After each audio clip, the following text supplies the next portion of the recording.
Obrigado, presidente! Você acredita que foi isso que o Daniel Silveira disse pro presidente Lula? Como assim, Deltan? Esse foi um agradecimento irônico que o Daniel Silveira fez pro Lula, porque simplesmente o Lula perdoou, gente, indultou as penas do Daniel Silveira. E se o decreto de indulto do presidente Lula for aplicado à risca, de modo correto, Daniel Silveira vai sair livre, leve e solto pela porta da frente da cadeia, apesar de o Alexandre de Moraes ter reconduzido ele para a cadeia. Isso não importa. Lula, veja só que ironia, gente. Lula fez justiça a Daniel Silveira. Claro que sem perceber que ele estava fazendo isso, né? Foi de forma não intencional, mas ele fez. Eu queria ser uma mosquinha, gente, para ver a reação do Lula. Você consegue imaginar? O Lula e alguém indo lá para ele contar: olha, presidente, veja bem, olha só, queria te falar que você perdoou Daniel Silveira. Como assim? Você consegue imaginar?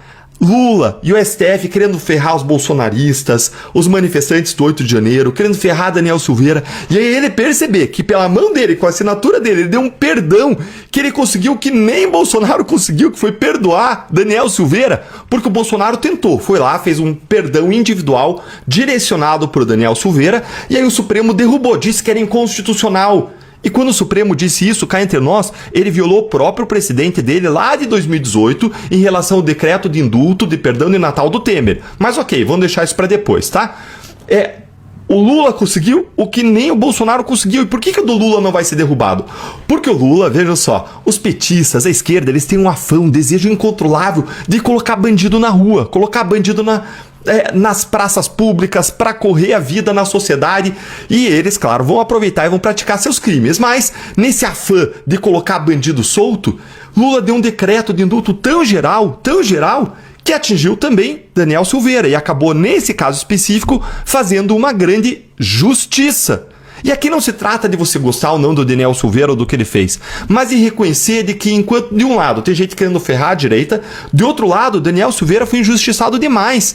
Isso eu disse ainda quando era procurador da República, numa audiência pública do Senado Federal, quer porque a imunidade parlamentar dele foi atropelada, quer porque os direitos dele foram violados, quer porque a pena dele foi absolutamente desproporcional, maior do que as penas dos condenados corruptos do mensalão, quer porque o tempo de julgamento foi recorde, quer porque as vítimas, julgadores que se consideram vítimas dos crimes do Daniel Silveira, tiveram julgando o suposto ofensor deles, o que é um caso claro de suspeição, de quebra de imparcialidade judicial.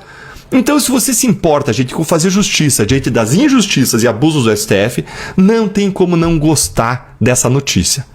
Então é isso que eu vou mostrar para você agora, mas ainda vou te dizer que no final, gente, tem uma pegadinha.